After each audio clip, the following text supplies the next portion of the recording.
Shalom, shalom. I'm going to start by giving infinite honors and praises to Yahweh Bahashem, Yahweh Shai Bahashem HaRachakwadash. Double honors to my teachers, the apostles and the elders of Great Millstone, who rule well and are worthy of their double honors. Peace and blessings to you, Aki, and pushing out this truth across the four corners during these last 6 of time. All right? This lesson is going to be entitled, The Task Assigned is Not Earthly. The task assigned is not earthly. And the task assigned by Heavenly Father Yahweh Bahashem Yahweh Shai and His Son through the apostles and the elders, all right, is not earthly, right? Why? Because it's heavenly. The task that we have been put up to, wherever we're scattered across the four corners, if we be of that number of the Lord's hopeful elect, our task is not earthly, all right? It's ultimately heavenly and assigned to us by a higher power, all right? A heavenly power. This is 1 Timothy 4 and 14. I'm going to start at 13. It says, till I come, give attendance to reading. So the Lord said, give attendance to reading. To give attendance to something means to be there, be found, all right? So you should be found reading. It says, to exhortation, you should be found exhorting to doctrine. That's right. You should be found in the possession of sound doctrine, right? When the Lord comes, the Lord says, blessed is he that is found watching. So we're watching not for ultimately these earthly things to come to pass, these prophecies throughout the earth, but we're ultimately watching for that great day when Yahweh Shai cracks those clouds. All right, which is spiritual, which is heavenly. All right, and the scriptures tell you in 1 Corinthians the 15th chapter that this corruptible must put on incorruptible, terrestrial must put on celestial. So when you go into terrestrial, it means earthly. When you go into celestial, all right, it means heavenly. So the job that we have to do for the Lord is not earthly, so to speak. Right? Yes, we go to work. Yes, we get our daily bread. But the things that we're carrying out are ultimately viewed and weighed in the heavens. So it says, verse 14, neglect not the gift that is in thee, which was given thee by prophecy, with the laying on of the hands of the presbytery. And the presbytery are the elders, the apostles. How did they lay hands on us? With the spirit and power of Yahweh Bahashem Yahweh Shai. May not be physically, right? But spiritually, they lay hands on us with this wisdom, knowledge, and understanding. All right? So this is 1 Timothy 4 and 14. In the NLT, it says, do not neglect the spiritual gift you received through the prophecy spoken over you when the elders of the church laid their hands on you. Right? So the elders laid out their hands on us spiritually. Bringing out this word, bringing out the name of the Lord, edifying us, teaching us our nationality according to the Bible. All right? Showing us who our enemies are according to the Bible. Showing us what love is according to the Bible. All right? How to be a man. How to be a man of the Lord.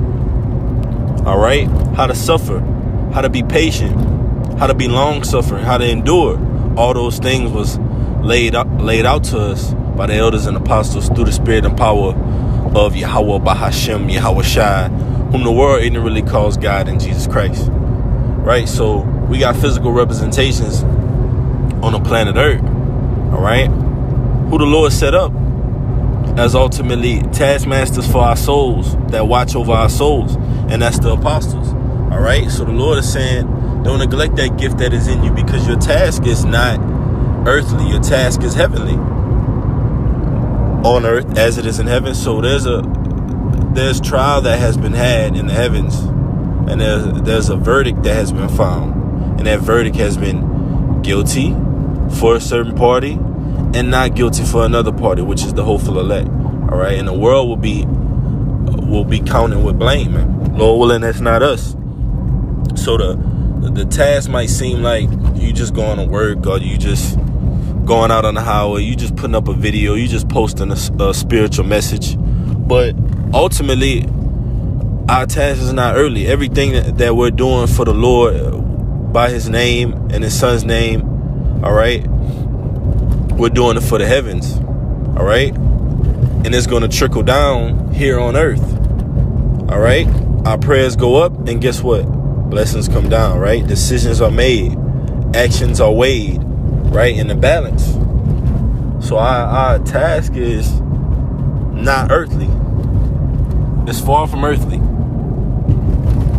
All right? Because ultimately, we have a job to fulfill when these material bodies, all right, are broken down. We're going to inherit those celestial bodies, those heavenly bodies. And then our job is going to continue. So we're laboring for something that we can't actually touch, all right? Can't actually see in front of us, but we do see it, man. Spiritually, we do. So it may seem like you just going with emotions, but think about the power you serve. Who's calling on the name of Yahweh B'Shem Yahushua? You can look around, you walk across the street, you walk up the sidewalk. Not many are going to be calling on the name of Yahweh B'Shem Yahushua. That's why it's only a remnant. So just embrace it and, so to speak, take the bull by the horns, man. Like that saying in the world goes, man. Take action. Take initiative. Explore your gift spiritually. All right? Through humility. Ask the Lord to exalt you and show you ultimately what your purpose is and what your strengths are, and help you capitalize on it and make the ministry, make the church better. So it says, neglect not the gift that is in thee. All right, which is that of prophecy. Strong's G 4394. Prophetaya, and our task, a sign is not earthly, it says prophecy, a discourse emanating from divine inspiration and declaring the purposes of the Most High. Right, so divine inspiration inspires us. Our task is divine. The jobs that we have are divine.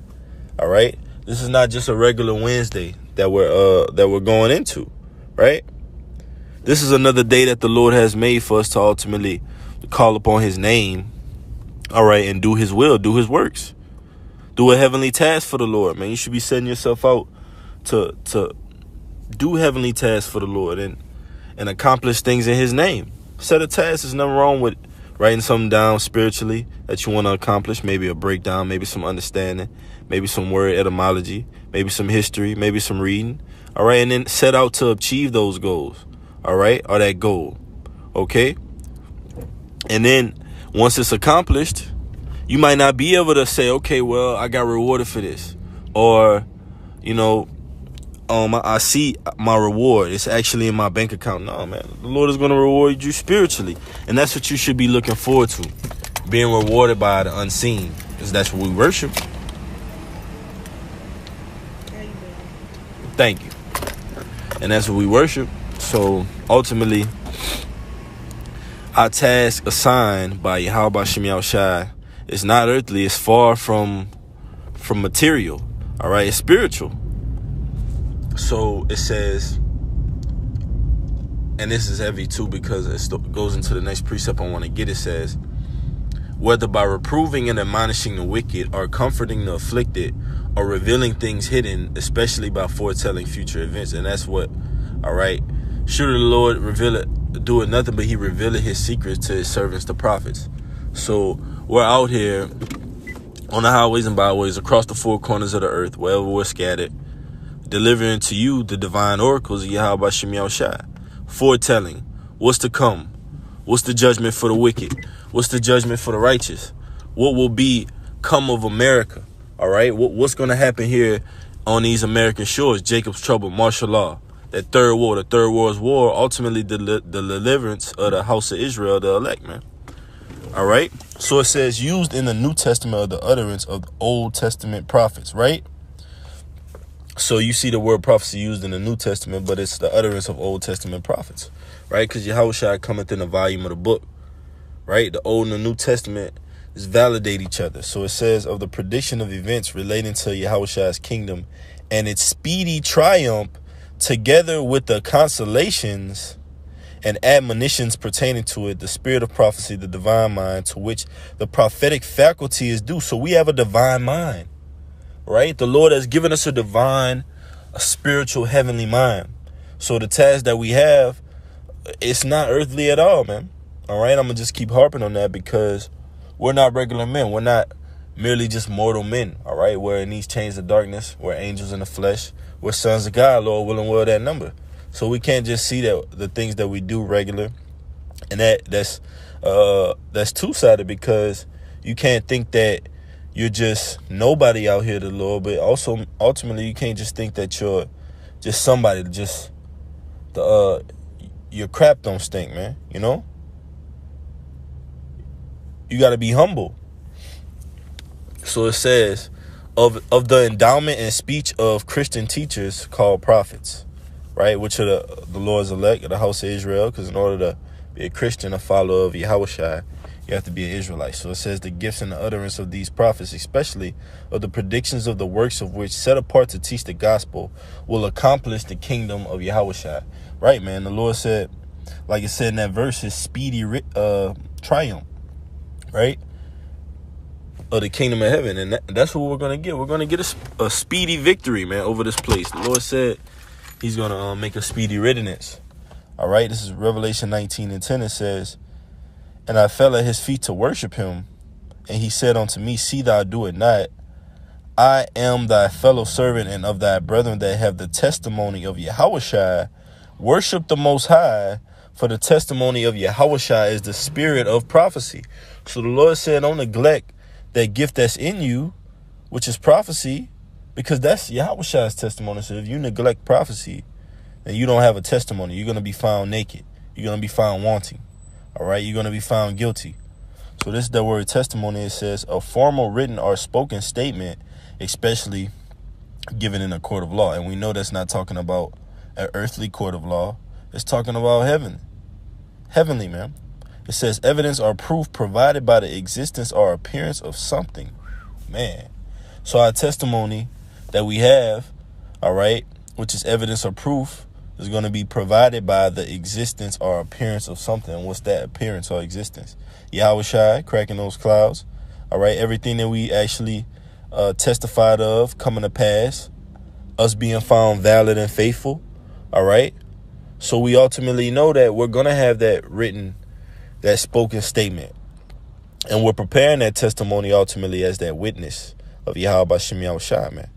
And that task assigned is not earthly. So Lord willing, this message was edifying. I'm going to say double honors to my teachers, the apostles and the elders of Great Millstone. Until next time, Makim, Kwam Yashala, Shalom.